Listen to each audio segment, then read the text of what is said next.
सानू वो दिल नहीं हजे भुलिया भी जदों असी 26 नवंबर नूं पंजाब तो चले सी ते इसे सरकार ने जे कानून लागू हो गए साडे जिथे किसानां दी जमीन जानी है उत्थे साडे मजदूरां दे बच्चियां दे हत्थां दे विचों जिहड़ी रोटी भी जानी है। क्योंकि सानू पता ये मोर्चा किस प्रकार दे नाल जित्तिया जाना, क्योंकि लड़ाई लंबी है। पहला तो जित होनी है तिन्ने खेती दे कानून रद्द कराउण दी, उस तो बाद बिजली दा सोध बिल रद्द कराउण दी, जिहड़ी भाईचारक सांझ दी उसारी संयुक्त मोर्चे ने कीती है। ये प्राप्ति है लोकां दी, ये प्राप्ति है संयुक्त मोर्चे दी। भगत सिंह एक गल कहंदा सी, आने वाला इतिहास कवे भी अजिहे मिट्टी दे बने होए वो लोग सी जिन्हां ने उस जाबर सरमाएदार सरकार दे नाल मत्था लाया। ਧਰਮਿੰਦਰ ਸਿੰਘ ਮੁਕੇਰੀਆਂ ਜਿਹੜੇ ਕਿ ਜਨਰਲ ਸਕੱਤਰ ਨੇ ਸ਼ਹੀਦ ਭਗਤ ਸਿੰਘ ਨੌਜਵਾਨ ਸਭਾ ਪੰਜਾਬ ਦੇ, ਉਹ ਤੁਹਾਡੇ ਨਾਲ ਆਪਣੇ ਵਿਚਾਰ ਸਾਂਝੇ ਕਰਨਗੇ। ਨੌਜਵਾਨ ਆਗੂ ਧਰਮਿੰਦਰ ਸਿੰਘ ਜੀ ਮੁਕੇਰੀਆਂ। ਧੰਨਵਾਦ ਸਾਥੀ ਜੀ। ਜਦੋਂ ਅੱਜ ਤੁਹਾਡੇ ਨਾਲ ਗੱਲ ਸਾਂਝੀ ਕਰ ਰਹੇ ਹਾਂ, ਦੋ ਸ਼ਰਧਾਂਜਲੀਆਂ ਅਸੀਂ ਉਹਨਾਂ ਯੋਧਿਆਂ ਨੂੰ ਦਿੱਤੀਆਂ ਜਿਹੜੇ ਕੰਬੋਕੇ ਦੇ ਜਿਨ੍ਹਾਂ ਦਾ ਜ਼ਿਕਰ ਕੀਤਾ ਹੈ। ਉਹ ਪਿਛਲੇ ਜਦੋਂ ਦਾ ਮੋਰਚਾ ਲੱਗਿਆ ਬਜ਼ੁਰਗ ਪਹਿਲੇ ਦਿਨਾਂ ਤੋਂ ਲਗਾਤਾਰ ਇੱਥੇ ਡਟੇ ਹੋਏ ਸੀ ਤੇ 10 ਤਰੀਕ ਦੇ ਲਗਭਗ ਜਦੋਂ ਘਰ ਵਾਪਸੀ ਕੀ ਹੈ ਤੇ 12 ਤਰੀਕ ਨੂੰ ਉਹਨਾਂ ਦੀ ਜਿਹੜੀ ਹੈ ਮੌਤ ਹੋਈ ਹੈ, ਅਕਾਲ ਚਲਾਣ ਕਰ ਗਏ ਆ। ਉਸ ਤੋਂ ਇਲਾਵਾ ਨੌਜਵਾਨ ਜਿਹੜੇ ਰਣਵੀਰ ਹੈ ਭੱਲਾ ਰਾਈ ਪਿੰਡ ਤੋਂ, ਇਹ ਉਹ ਨੌਜਵਾਨ ਹੈ ਜਿਨ੍ਹਾਂ ਨੇ ਚਾਹ ਕੌਫੀ ਦਾ ਲੰਗਰ ਇੱਥੇ ਸ਼ੁਰੂ ਕੀਤਾ ਸੀ ਜਦੋਂ ਮੋਰਚਾ ਲੱਗਿਆ ਸੀ। ਲਗਾਤਾਰ 5 ਮਹੀਨੇ ਇੱਥੇ ਚਾਹ ਕੌਫੀ ਦੇ ਉਸ ਲੰਗਰ ਦੇ ਵਿੱਚ ਡਟੇ ਰਹੇ ਤੇ ਅੱਜ ਪੂਰੇ ਪਿੰਡ ਵਾਲਿਆਂ ਨੇ ਇਕੱਠੇ ਹੋ ਕੇ ਸੰਯੁਕਤ ਮੋਰਚੇ ਵੱਲੋਂ ਸ਼ਰਧਾਂਜਲੀ ਦਿੱਤੀ ਹੈ। ਅਸੀਂ ਵੀ ਨੌਜਵਾਨ ਸਭਾ ਵੱਲੋਂ ਵੀ ਜਿਹੜੇ ਲਗਾਤਾਰ ਇਸ ਮੋਰਚੇ ਦੀ ਹਮਾਇਤ ਦੇ ਵਿੱਚ ਡਟੇ ਆ, ਅਜਿਹੇ ਯੋਧਿਆਂ ਨੂੰ ਜਿਨ੍ਹਾਂ ਦੀ ਗਿਣਤੀ ਲਗਾਤਾਰ ਇਸ ਸੰਘਰਸ਼ ਦੇ ਚੱਲਦੇ ਵੱਧਦੀ ਜਾ ਰਹੀ ਹੈ, ਉਹਨਾਂ ਨੂੰ ਸ਼ਰਧਾਂਜਲੀ ਭੇਟ ਕਰਦੇ ਆ ਤੇ ਸਲਾਮ ਪੇਸ਼ ਕਰਦੇ ਆ ਵੀ ਉਹਨਾਂ ਦੇ ਵਿੱਚ ਇੱਕ ਜਨੂਨ ਹੈ ਇਸ ਅੰਦੋਲਨ ਨੂੰ ਜਿਤਾਉਣ ਦੇ ਲਈ। ਇਹੀ ਕਾਰਨ ਹੈ ਵੀ ਉਹ ਲਗਾਤਾਰ ਇਹਨਾਂ ਅੰਦੋਲਨਾਂ ਦੇ ਵਿੱਚ ਆਪਣੀ ਜਿਹੜੀ ਸੇਵਾਵਾਂ, ਇਹਨਾਂ ਅੰਦੋਲਨਾਂ ਨੂੰ ਤਕੜਾ ਕਰਨ ਦੇ ਲਈ ਆਪਣੀ ਹਿੰਮਤ ਦੇ ਨਾਲ ਜਨੂਨ ਵੀ ਦੇ ਰਹੇ ਆ ਤੇ ਉਹਨਾਂ ਦੇ ਹੱਸਦੇ ਵਸਦੇ ਉਹ ਪਿੰਡ ਹੱਸਦੇ ਵਸਦੇ ਰਹਿਣ, ਉਹ ਵੀ ਜਿਹੜੇ ਉਹਨਾਂ ਦੇ ਮਗਰ ਇਸ ਸੰਯੁਕਤ ਮੋਰਚੇ ਦੇ ਦੁਆਰਾ ਤੋਂ ਹੋਰ ਵੱਡੇ ਪਿੰਡਾਂ ਤੋਂ ਜੱਥੇ ਲੈ ਕੇ ਸ਼ਰਧਾਂਜਲੀ ਦੇਣ ਵੀ ਆ ਰਹੇ ਆ। ਤੇ ਜਿਹੜੀ ਅੱਜ ਦੀ ਗੱਲ ਹੈ, ਸਾਡੇ ਤੋਂ ਪਹਿਲਾਂ ਸਾਥੀ ਇੱਕ ਸਾਡੇ ਮਜ਼ਦੂਰ ਆਗੂ ਅੰਬਾਲੇ ਤੋਂ ਗੱਲ ਕਰਕੇ ਗਏ ਆ ਸੁਰੇਸ਼ ਜੀ। ਪਰਸੋਂ ਹਰਿਆਣੇ ਦੀ ਜਿਹੜੀ ਸਰਕਾਰ ਹੈ, ਜਿਹੜੀ ਸੱਤਾ ਦੇ ਵਿੱਚ ਹੈ ਖੱਟੜ ਸਰਕਾਰ, ਸਾਨੂੰ ਉਹ ਦਿਲ ਨਹੀਂ ਹਜੇ ਭੁੱਲਿਆ ਵੀ ਜਦੋਂ ਅਸੀਂ 26 ਨਵੰਬਰ ਨੂੰ ਪੰਜਾਬ ਤੋਂ ਚੱਲੇ ਸੀ ਤੇ ਇਸੇ ਸਰਕਾਰ ਨੇ 2 ਤੋਂ 5 ਪ੍ਰਕਾਰ ਦੀ ਫੈਂਸਿੰਗ ਕੀਤੀ ਸੀ, ਸਾਡੇ ਅੱਗੇ ਬੈਰੀਗੇਡ ਲਾਏ ਸੀ, ਟੋਏ ਪੱਟੇ ਸੀ, ਪਰ ਅਸੀਂ ਸਾਰੀਆਂ ਗੱਲਾਂ ਨੂੰ ਪਿੱਛੇ ਕੱਢ ਕੇ ਇਸ ਜਗ੍ਹਾ ਦੇ ਉੱਪਰ ਪੁੱਜੇ ਸੀ। ਇਹ ਜਗ੍ਹਾ ਜਿੱਥੇ ਅਸੀਂ ਇਹਨਾਂ ਸਰਕਾਰਾਂ ਦੇ ਉਹ ਤਸ਼ੱਦਦ ਵੀ ਚੱਲੇ, ਵੱਡੀ ਗਿਣਤੀ ਦੇ ਵਿੱਚ ਸਾਡੇ ਟਰੈਕਟਰਾਂ ਦੇ ਟਾਇਰ ਇਹਨਾਂ ਸਰਕਾਰਾਂ ਦੇ ਨੁਮਾਇੰਦਿਆਂ ਨੇ ਇਸੇ ਜਗ੍ਹਾ ਦੇ ਉੱਪਰ ਪਾੜੇ ਸੀ। ਇਹ ਉਹੀ ਜਗ੍ਹਾ ਹੈ ਤੇ ਅੱਜ ਇਹ ਲਾਮਿਸਾਲ ਇਤਿਹਾਸਿਕ ਜਗ੍ਹਾ ਹੈ ਜਿੱਥੇ ਪਿਛਲੇ 8.5 ਤੋਂ 9 ਮਹੀਨਿਆਂ ਤੋਂ ਲਗਾਤਾਰ ਲੱਖਾਂ ਦੀ ਤਾਦਾਦ ਦੇ ਵਿੱਚ, ਲੱਖਾਂ ਦੀ ਉਹ ਲੋਕ ਲਗਾਤਾਰ ਇੱਥੇ ਆਉਂਦੇ ਆ, ਆਪਣੇ ਰਹਿਣ ਬਸੇਰਿਆਂ ਤੋਂ ਰੋਜ਼ ਨਿਕਲ ਕੇ ਇਸ ਸਟੇਜ ਦੀ ਕਾਰਵਾਈ ਸੁਣਦੇ ਆ, ਇੱਥੇ ਆਪਣੀ ਗੱਲਾਂ ਵੀ ਰੱਖਦੇ ਆ ਤੇ ਦੁਬਾਰਾ ਤੋਂ ਇਸ ਮੋਰਚੇ ਨੂੰ ਤਕੜਾ ਕਰਨ ਦੇ ਲਈ ਇਹਦੀ ਬੁਨਿਆਦ ਤੇ ਲੱਗੇ ਰਹਿੰਦੇ ਆ। ਤੇ ਖੱਟੜ ਸਰਕਾਰ ਇਹ ਸੋਚਦੀ ਹੈ, ਭਾਜਪਾ ਦੇ ਨੁਮਾਇੰਦੇ ਇਹ ਸੋਚਦੇ ਆ ਵੀ ਇਹ ਲੋਕ 9 ਮਹੀਨਿਆਂ ਦੇ ਇੱਥੇ ਬੈਠੇ ਆ, ਹੁਣ ਇਹ ਠੰਡੇ ਹੋ ਗਏ ਆ ਤੇ ਅਸੀਂ ਆਪਣਾ ਸਿਆਸੀ ਜਿਹੜਾ ਤਾਮਯਾਮ ਲੈ ਕੇ ਲਵਾਰਾ ਤੋਂ ਆਪਣੇ ਇਹਨਾਂ ਦੇ ਪਿੰਡਾਂ ਦੇ ਵਿੱਚ ਜਾ ਕੇ ਜਿਹੜੀ ਭਾਈਚਾਰਕ ਸਾਂਝ ਦੀ ਉਸਾਰੀ ਸੰਯੁਕਤ ਮੋਰਚੇ ਨੇ ਕੀਤੀ ਹੈ, ਇਸ ਸੰਯੁਕਤ ਮੋਰਚੇ ਦੇ ਵਿੱਚ ਲਗਭਗ 478 ਤੋਂ ਵੱਧ ਕਿਸਾਨ ਜਥੇਬੰਦੀਆਂ ਨੇ ਕੀਤੀ ਹੈ। ਉਸ ਭਾਈਚਾਰਕ ਸਾਂਝ ਨੂੰ ਦੁਬਾਰਾ ਤੋਂ ਤੋੜਨ ਦੀ ਜਿਹੜੀ ਹੈ ਉਹ ਅਸੀਂ ਕੋਸ਼ਿਸ਼ ਕਰੀਏ।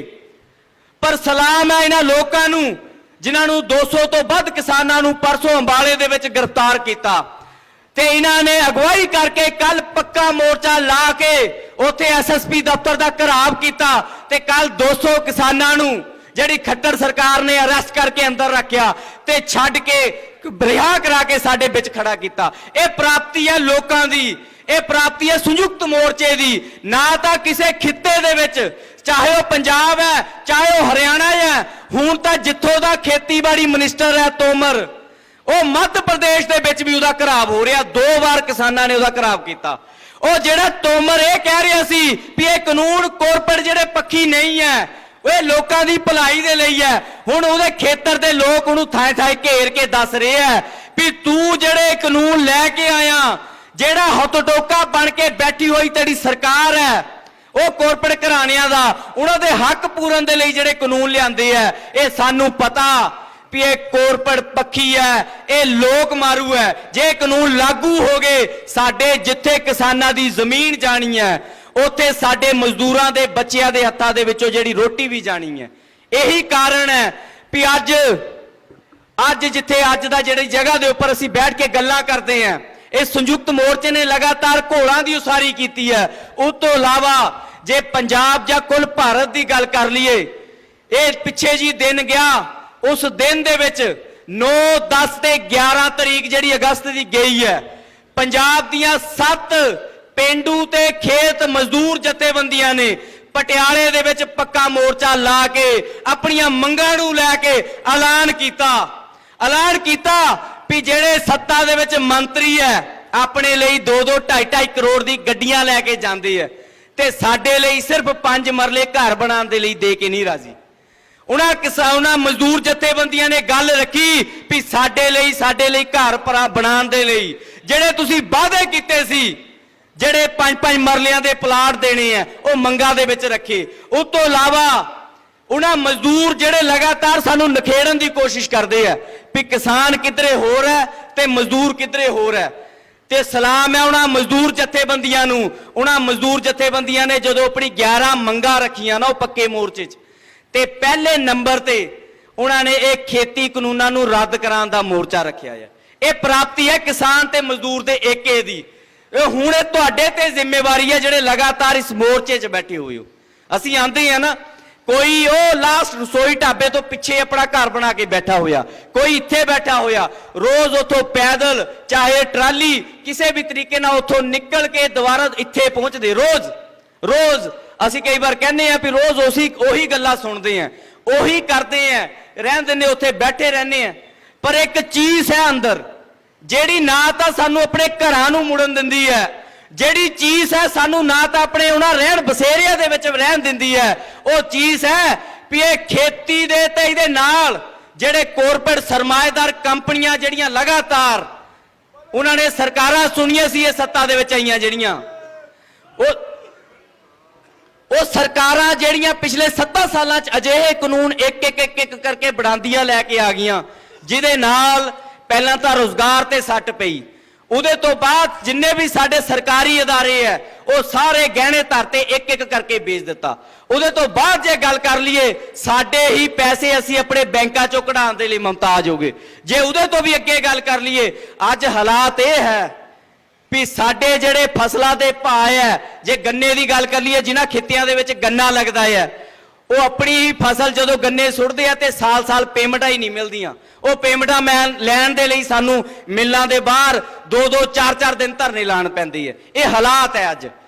ਇਸ ਕਰਕੇ ਅੱਜ ਲੋੜ ਹੈ, ਜਦੋਂ ਸੰਯੁਕਤ ਮੋਰਚਾ ਖੜਾ ਹੈ, ਇਹਦੀਆਂ ਜਿੱਤਾਂ ਖੜੀਆਂ ਹੈ ਲੰਬੀਆਂ। ਪਹਿਲਾਂ ਤਾਂ ਜਿੱਤ ਹੋਣੀ ਹੈ ਤਿੰਨੇ ਖੇਤੀ ਦੇ ਕਾਨੂੰਨ ਰੱਦ ਕਰਾਉਣ ਦੀ, ਉਸ ਤੋਂ ਬਾਅਦ ਬਿਜਲੀ ਦਾ ਸੋਧ ਬਿੱਲ ਰੱਦ ਕਰਾਉਣ ਦੀ। ਜਿਹੜੇ ਸੋਧ ਬਿੱਲ ਤੇ ਇਹ ਕੇਂਦਰ ਦੀ ਜਿਹੜੀ ਸਰਕਾਰ ਹੈ ਉਹ ਚਰਚਾ ਹੀ ਨਹੀਂ ਕਰ ਸਕੀ।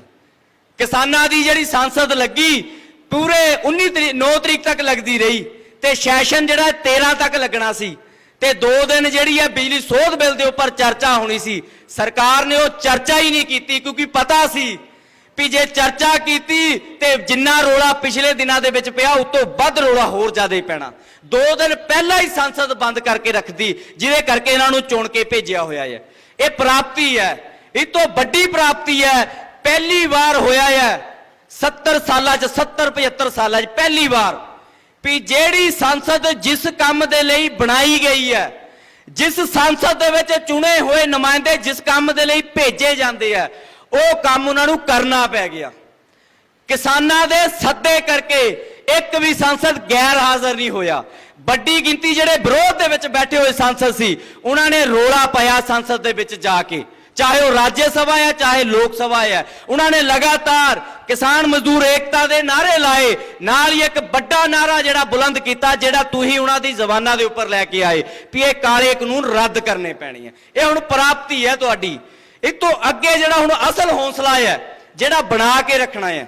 ਜਦੋਂ ਤੁਹਾਡੀਆਂ ਜਿੱਤਾਂ ਲਗਾਤਾਰ ਛੋਟੀ ਛੋਟੀ ਜਿੱਤਾਂ ਹੈ, ਸਾਨੂੰ ਦਿਸਦੀਆਂ ਨਹੀਂ ਅਸਲ ਦੇ ਵਿੱਚ, ਕਿਉਂਕਿ ਸਾਡੇ ਘਰ ਦਾ ਜਿਹੜਾ ਤਾਣਾ ਬਾਣਾ ਹੀ ਅਜਿਹਾ ਉਲਝਿਆ ਹੈ। ਸਾਨੂੰ ਸਾਡੇ ਵਿੱਚ ਪ੍ਰਚਾਰ ਹੀ ਅਜਿਹੇ ਲੋਕ ਲਗਾਤਾਰ ਕਰਦੇ ਰਹਿੰਦੇ ਆ ਜਿਹੜੇ ਇਸ ਮੋਰਚੇ ਦੇ ਵਿਰੋਧੀ ਹੈ।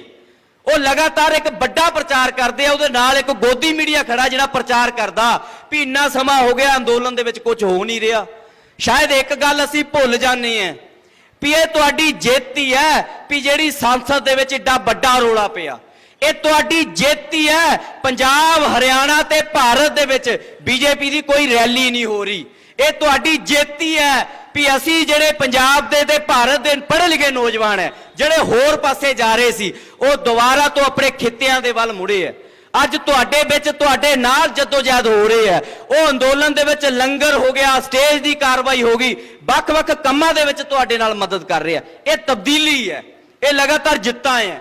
ਹੁਣ ਜਿਹੜੀਆਂ ਅਗਲੀਆਂ ਜਿੱਤਾਂ ਹੈ, ਉਹਦੇ ਜਿੱਤਾਂ ਦੇ ਹੋਣ ਤੱਕ ਸਾਨੂੰ ਲਗਾਤਾਰ ਆਪਣੇ ਹੌਸਲਾ ਤੇ ਸਿੱਧਕ ਬਣਾ ਕੇ ਲਗਾਤਾਰ ਇਸ ਅੰਦੋਲਨ 'ਚ ਬੈਠਣਾ ਹੀ ਪੈਣਾ, ਕਿਉਂਕਿ ਲੜਾਈ ਲੰਬੀ ਹੈ। ਕੁੱਲ ਭਾਰਤ 200 ਸਾਲ ਗੁਲਾਮ ਰਿਹਾ ਅੰਗਰੇਜ਼ਾਂ ਦਾ, ਤੇ ਪੰਜਾਬ 100 ਸਾਲ ਬਾਅਦ ਗੁਲਾਮ ਹੋਇਆ। ਪੰਜਾਬ ਤੋਂ ਤੁਰਾ ਹੋਇਆ ਅੰਦੋਲਨ, ਚਾਹੇ ਉਹ ਕਰਤਾਰ ਸਿੰਘ ਸਰਾਭੇ ਦੇ ਰੂਪ 'ਚ, ਭਗਤ ਸਿੰਘ ਦੇ ਰੂਪ ਦੇ ਵਿੱਚ, ਗਦਰੀ ਯੋਧਿਆਂ ਦੇ ਰੂਪ ਦੇ ਵਿੱਚ, ਉਦਮ ਸਿੰਘ ਦੇ ਰੂਪ ਦੇ ਵਿੱਚ, ਸਫ਼ਰ ਦੇਖ ਲਓ ਕਿੰਨਾ ਜ਼ਿਆਦਾ ਤੈਅ ਕੀਤਾ। ਕੋਈ 1-2 ਸਾਲ ਦੀ ਲੜਾਈ ਨਹੀਂ ਸੀ, ਲੰਬੀ ਲੜਾਈ ਸੀ। ਕਿਉਂਕਿ ਲੜਾਈ ਕਿਹਨਾਂ ਦੇ ਵਿਰੁੱਧ ਸੀ? ਭਗਤ ਸਿੰਘ ਇੱਕ ਗੱਲ ਕਹਿੰਦਾ ਸੀ, ਉਹ ਗੱਲ ਆਪਣੇ ਧੁਰ ਅੰਦਰ ਤੱਕ ਰੱਖਣ ਦੀ ਲੋੜ ਹੈ, ਯਾਦ ਰੱਖਣ ਦੀ, ਵੀ ਮੇਰੇ ਸਮੇਂ ਦੇ ਵਿੱਚ ਲੜਾਈ ਜਿਹੜੀ ਸਖੱਲੀ ਹੈ, ਸੌਖੀ ਹੈ, ਕਿਉਂਕਿ ਦੁਸ਼ਮਣ ਪ੍ਰਤੱਖ ਹੈ। ਅੰਗਰੇਜ਼ ਇੱਕੋ ਦੁਸ਼ਮਣ ਸਾਫ਼ ਜਾਪਦਾ। ਪਰ ਆਉਣ ਵਾਲੇ ਸਮੇਂ ਦੇ ਵਿੱਚ ਲੜਾਈ ਜਿਹੜੀ ਸੌਖੀ ਨਹੀਂ ਹੋਣੀ, ਸਖੱਲੀ ਨਹੀਂ ਹੋਣੀ, ਕਿਉਂਕਿ ਦੁਸ਼ਮਣ ਪ੍ਰਤੱਖ ਨਹੀਂ ਹੋਣਾ। ਅੱਜ ਦੇ ਸਮੇਂ ਦੇ ਵਿੱਚ ਦੁਸ਼ਮਣ ਇੱਕ ਨਹੀਂ। ਅੱਜ ਦੇ ਸਮੇਂ ਦੇ ਵਿੱਚ ਇਹ ਸਿਆਸੀ ਧਿਰਾਂ, ਜਿਨ੍ਹਾਂ ਧਿਰਾਂ ਨੂੰ ਅਸੀਂ ਆਪਣੇ ਅੰਦੋਲਨ ਦੀ ਸਟੇਜਾਂ ਦੇ ਉੱਪਰ ਸਾਂਝਾ ਨਹੀਂ ਕਰਨ ਦਿੱਤਾ ਜਦੋਂ ਤੋਂ ਇਹ ਅੰਦੋਲਨ ਚੱਲਿਆ ਹੋਇਆ, ਕਿਉਂਕਿ ਕਿਹਾ ਅਸੀਂ ਵੀ ਅਸੀਂ ਇਹਨਾਂ ਨੂੰ ਆਪਣੀ ਸਟੇਜਾਂ ਤੇ ਨਹੀਂ ਆਣ ਦੇਵਾਂਗੇ, ਕਿਉਂਕਿ 70-75 ਸਾਲਾਂ ਤੇ ਇਹਨਾਂ ਨੇ ਹੀ ਸਾਡੀ ਚੰਮ ਕੁੱਟਿਆ, ਇਹਨਾਂ ਨੇ ਹੀ ਸਾਡੀ ਲੁੱਟ ਕੀਤੀ ਹੈ। ਹੁਣ ਭਗਤ ਸਿੰਘ ਦੀ ਉਹ ਕਹੀ ਹੋਈ ਗੱਲ ਵੀ ਦੁਸ਼ਮਣ ਪ੍ਰਤੱਖ ਨਹੀਂ, ਅੱਜ ਜਿੱਥੇ ਬੀਜੇਪੀ ਦੁਸ਼ਮਣ ਹੈ, ਉੱਥੇ ਜੇ ਅਸੀਂ ਗੱਲ ਕਰ ਲਈਏ, ਇਹ ਕਾਨੂੰਨ ਅੱਜ ਦੀ ਨਹੀਂ ਨੀਂਹ ਪੱਥਰ ਕੋਏ, ਲੰਬਾ ਸਮਾਂ ਗੈਰ ਸਮਝੌਤੇ ਤੋਂ ਲੈ ਕੇ ਸਾਡੇ ਤੱਕ ਆਏ। WTA ਨੇ ਡੰਡੇ ਦੇ ਜ਼ੋਰ ਤੇ ਮੋਦੀ ਨੂੰ ਕਿਹਾ ਵੀ ਇਹ ਕਾਨੂੰਨ ਪਾਸ ਕਰਾ।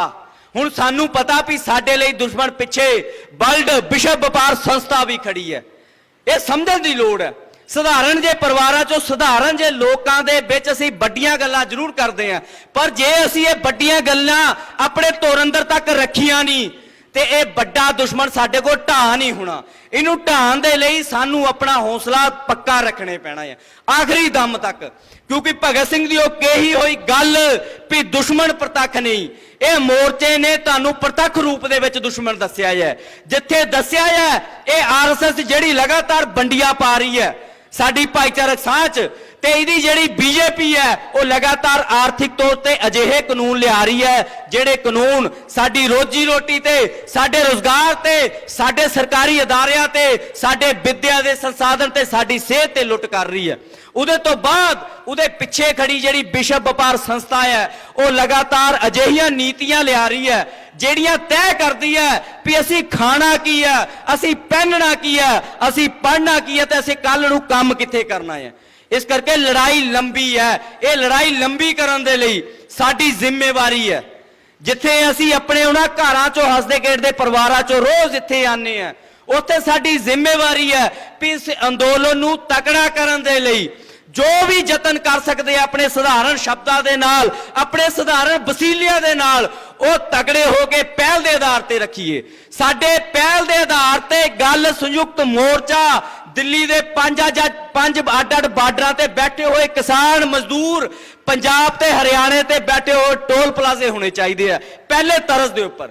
ਜਦੋਂ ਅਸੀਂ ਆਪਣੇ ਦਿਹਾੜੀ ਦਾ ਦਿਨ ਦਾ ਜਦੋਂ ਖਾਕਾ ਉਲੀਕਦੇ ਆ, ਸਭ ਤੋਂ ਪਹਿਲਾਂ ਸਾਨੂੰ ਹੋਣਾ ਚਾਹੀਦਾ ਵੀ ਉਹ ਬੈਠੇ ਹੋਏ ਕਿਸਾਨਾਂ ਦੀ ਮਦਦ ਕਿਸ ਪ੍ਰਕਾਰ ਦੇ ਨਾਲ ਅਸੀਂ ਕਰ ਸਕਦੇ ਹਾਂ। ਇਹ ਸਾਡੀ ਜ਼ਿੰਮੇਵਾਰੀ ਹੈ। ਇਹਦੇ ਨਾਲ ਹੀ ਜਿਹੜਾ ਹੁਣ ਅੱਗੇ ਸੰਯੁਕਤ ਮੋਰਚੇ ਨੇ ਸੱਦਾ ਦਿੱਤਾ ਹੈ, ਇੱਕ ਇਤਿਹਾਸਕ ਸੱਦਾ ਦਿੱਤਾ ਹੈ ਪਿਛਲੇ ਆਜ਼ਾਦੀ ਦੇ ਦਿਹਾੜੇ ਤੋਂ ਬਾਅਦ, ਉਹ ਕਿਰਤੀ ਕਾਮਿਆਂ ਨੇ ਵੀ 15 ਅਗਸਤ ਦਾ ਜਿਹੜਾ ਦਿਹਾੜਾ ਮਨਾਉਣਾ ਹੈ, ਕਿਸਾਨ ਮਜ਼ਦੂਰ ਆਜ਼ਾਦੀ ਸੰਗਰਾਮ ਦਿਵਸ, ਤੇ ਸਾਡੀ ਜ਼ਿੰਮੇਵਾਰੀ ਹੈ ਆਪਣੇ ਪਿੰਡਾਂ ਸ਼ਹਿਰਾਂ ਦੇ ਵਿੱਚ ਹਰ ਇੱਕ ਟਰੈਕਟਰ, ਜੇ ਕਿਸੇ ਦੇ ਵੀ ਘਰ ਦੇ ਵਿੱਚ ਹੈ ਟਰੈਕਟਰ, ਮੋਟਰਸਾਈਕਲ, ਸਾਈਕਲ ਜੋ ਵੀ ਹੈਗਾ, ਉਹਦੇ ਤੇ ਆਪਣੇ ਕਿਸਾਨੀ ਝੰਡੇ ਤੇ ਭਾਰਤ ਦੇ ਜਿਹੜੇ ਰਾਸ਼ਟਰੀ ਜਿਹੜਾ ਸਾਡਾ ਝੰਡਾ ਹੈ ਉਹ ਲਗਾ ਕੇ ਅਜਿਹਾ ਇਤਿਹਾਸਕ ਮਾਰਚ ਕੱਢੀਏ ਤਾਂ ਕਿ ਪਤਾ ਲੱਗੇ ਵੀ ਹਜੇ ਵੀ ਜਿਹੜੇ ਲੋਕ ਇਸ ਅੰਦੋਲਨ ਦੀ ਬੁਨਿਆਦ 'ਚ ਬੈਠੇ ਹੋਏ ਆ ਉਹ ਅੱਜ ਵੀ ਜਾਗਰੂਕ ਹੈ। ਇਹ ਉਦੋਂ ਤੱਕ ਜਾਗਰੂਕ ਰਹਿਣਗੇ ਜਦੋਂ ਤੱਕ ਇਹ ਮੋਰਚਾ ਨਹੀਂ ਜਿੱਤਿਆ ਜਾਂਦਾ। ਇਥੋਂ ਵੱਡੀ ਗਿਣਤੀ 'ਚ ਜਿਹੜੇ ਲੋਕ ਇਸ ਅੰਦੋਲਨ ਦੀ ਬੁਨਿਆਦ ਦੇ ਵਿੱਚ ਬੈਠੇ ਹੋਏ ਆ ਉਹ ਜਿੱਤ ਕੇ ਜਦੋਂ ਤੱਕ ਘਰ ਨਹੀਂ ਜਾਂਦੇ। ਇਹ ਸਾਡੀ ਜ਼ਿੰਮੇਵਾਰੀ ਬਣਦੀ ਹੈ। ਇਹਦੇ ਨਾਲ ਹੀ ਤੁਹਾਡੇ ਸਾਰਿਆਂ ਦਾ ਧੰਨਵਾਦ ਵੀ ਕਰਦੇ ਆ ਨੌਜਵਾਨ ਜਥੇਬੰਦੀਆਂ ਵੱਲੋਂ ਵੀ। ਇਹ ਕਾਬਰ ਦੀ ਲੋੜ ਨਹੀਂ ਜੇ ਕਿਤੇ ਪ੍ਰਚਾਰ ਹੁੰਦਾ ਵੀ ਨੌਜਵਾਨ ਹੈ ਨਹੀਂ, ਵੱਡੀਆਂ ਨੌਜਵਾਨਾਂ ਦੀਆਂ ਜਥੇਬੰਦੀਆਂ ਕਿਸਾਨ ਜੋ ਮੋਰਚੇ ਦੇ ਸਮਰਥਨ ਦੇ ਵਿੱਚ ਬੈਠੀਆਂ ਹੋਈਆਂ, ਕਿਉਂਕਿ ਸਾਨੂੰ ਪਤਾ ਇਹ ਮੋਰਚਾ ਕਿਸ ਪ੍ਰਕਾਰ ਦੇ ਨਾਲ ਜਿੱਤਿਆ ਜਾਣਾ। ਲੜੀਵਾਰ ਸੰਯੁਕਤ ਮੋਰਚੇ ਨੇ ਬੜੇ ਤਰੀਕੇ ਦੇ ਨਾਲ ਸਰਕਾਰ ਦੀ ਜਿਹੜੀ ਕਾਰਪੋਰੇਟ ਪੱਖੀ ਨੀਤੀਆਂ ਹੈ ਉਹ ਨੰਗੀ ਕੀਤੀਆਂ ਹੈ। ਸਾਨੂੰ ਪਤਾ ਵੀ ਇਹ ਮੋਰਚਾ ਕਦੋਂ ਤੇ ਕਿੱਦਾਂ ਜਿੱਤਿਆ ਜਾਣਾ ਹੈ। ਇਸ ਕਰਕੇ ਲਗਾਤਾਰ ਇਹਨਾਂ ਕਿਸਾਨ ਜਥੇਬੰਦੀਆਂ ਦੇ ਅੰਗ ਸੰਗ ਹੋ ਕੇ ਇਸ ਮੋਰਚੇ ਦੀ ਬੁਨਿਆਦ 'ਚ ਬੈਠੇ ਹੋਏ ਆ ਤੇ ਇਹ ਆਸ ਵੀ ਰੱਖਦੇ ਆ ਬਤੌਰ ਨੌਜਵਾਨ ਵੀ ਤੁਸੀਂ ਵੱਡੀ ਗਿਣਤੀ ਦੇ ਵਿੱਚ ਕੁੱਲ ਭਾਰਤ ਦੇ ਲੋਕ ਲਗਾਤਾਰ ਇਸ ਮੋਰਚੇ ਦੇ ਆਖਰੀ ਪੜਾਅ ਤੱਕ, ਜਦੋਂ ਤੱਕ ਇਹ ਮੋਰਚਾ ਨਹੀਂ ਜਿੱਤਿਆ ਜਾਂਦਾ, ਇਸ ਮੋਰਚੇ ਦੀ ਬੁਨਿਆਦ ਦੇ ਵਿੱਚ ਅਜਿਹੇ ਡਟੇ ਰਹੋਗੇ ਤਾਂ ਕਿ ਆਉਣ ਵਾਲਾ ਇਤਿਹਾਸ ਕਵੇ ਵੀ ਅਜਿਹੇ ਮਿੱਟੀ ਦੇ ਬਣੇ ਹੋਏ ਉਹ ਲੋਕ ਸੀ ਜਿਨ੍ਹਾਂ ਨੇ ਉਸ ਜਾਬਰ ਸਰਮਾਏਦਾਰ ਸਰਕਾਰ ਦੇ ਨਾਲ ਮੱਥਾ ਲਾਇਆ, ਜਿਹੜੀ ਲਗਾਤਾਰ ਅਜਿਹਾ ਲੋਕਾਂ ਦਾ ਨਪੀੜ ਰਹੀ ਸੀ ਲੋਕਾਂ ਨੂੰ। ਉਹ ਲੋਕ ਉਸ ਸਰਕਾਰ ਦੇ ਵਿਰੁੱਧ ਬੋਲ ਨਹੀਂ ਸਕ ਰਹੇ ਸੀ, ਪਰ ਸੰਯੁਕਤ ਮੋਰਚੇ ਨੇ ਅਜਿਹਾ ਇਤਿਹਾਸ ਰਚਿਆ ਵੀ ਲੋਕਾਂ ਨੇ ਬੋਲਿਆ ਵੀ, ਲੋਕ ਲੜੇ ਵੀ ਤੇ ਮਰੇ ਵੀ, ਸ਼ਹੀਦ ਵੀ ਹੋਏ ਤੇ ਉਹਨਾਂ ਨੇ ਦੱਸਿਆ ਵੀ ਇਹ ਮੁਲਕ 125 ਕਰੋੜ ਕਿਰਤੀ ਲੋਕਾਂ ਦਾ ਹੈ, ਨਾ ਕਿ ਇਹ ਕੁੱਲ ਮੁੱਠੀ ਪੋਰ ਅਮੀਰ ਲੋਕਾਂ ਦਾ ਹੈ। ਕਿਸਾਨ ਮਜ਼ਦੂਰ ਏਕਤਾ ਜ਼ਿੰਦਾਬਾਦ।